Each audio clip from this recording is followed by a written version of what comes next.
Баршаңызға қайырлы күн достар, менің арнама қош келдіңіздер. Бүгін біз сіздермен қыс мезгілінде сүйсіне жейтін тағам баклажан мен салат дайындайтын боламыз.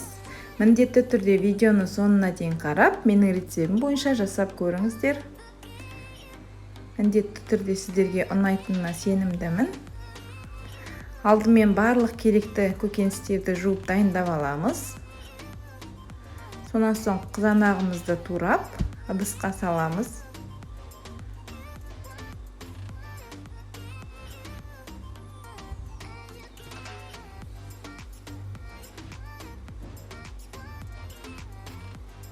Енді кішкене сөлі шыққанша араластырамыз.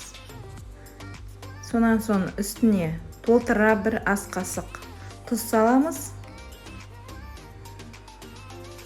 Жарты стакан қант саламыз. 1 стакан сұйық май құямыз дағы, жақсылап араластырып отқа қоямыз. Сәл қызанағымыз қайнай бастағанда алдын ала ет тартқыштан өткізіп алынған чеснок пен ащы бұрышымызды салып жақсылап араластырып қоямыз. Достар, менің арнама тіркелмеген болсаңыздар, міндетті түрде тіркеліп алыңыздар. Алда тағы рецепттермен бөлісетін боламын. Және де видео ұнаса, лайк, комментарий қалдыруды ұмытпаңыздар. Осы қазақша контенттің дамуына үлес қосыңыздар. Енді осылай дәл видеодағындай болгар бұрышын турап аламыз. Әртүрлі түстен таңдасаңыздар, салаттарыңыздың түсі керемет әдемі болып шығады. Енді болгар бұрышын саламыз.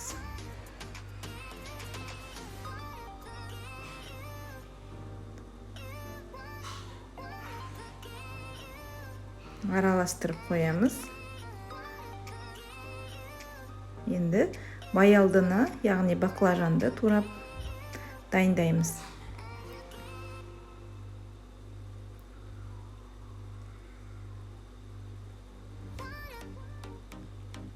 Менің видеомды жоғалтып алмас үшін қоңырауша белгісін басып қойсаңыздар болады. Енді баклажанды үстіне салып, жақсылап араластырамыз.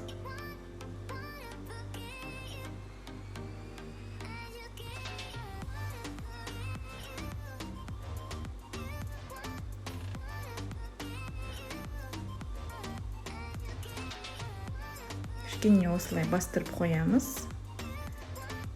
Соғына кішкене батып тұру қажет.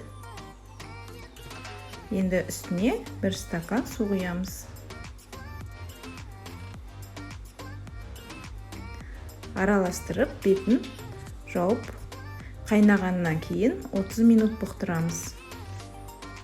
Яғни 30 минут қайнатамыз. Баклажанымыз жұмсақ болып қайнау қажет. Енді ең соңында уксус құямыз.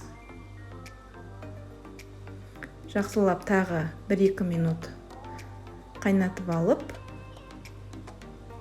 ыдыстарға құятын боламыз. Мен алдын ала банкамды осылай мантабаркада стерилизовать етіп алдым. Дайындап. Енді салатымыз осылай әдемі болып шықты, пісті. Енді осы ыстық күйінде банкаларға құйып жабатын боламыз. Сіздерге егер тұзы или қанты аздау көрінсе, дәміне қарай қоссаңыздар болады. Салатты ыстық күйінде құйып, крышкасын қаттырақ борап, барлық банкаларға құйып шығамыз. Достар, мен рецебім бойынша жасап көріңіздер. Видео ұнаса, лайк, комментарий қалдыруды ұмытпаңыздар.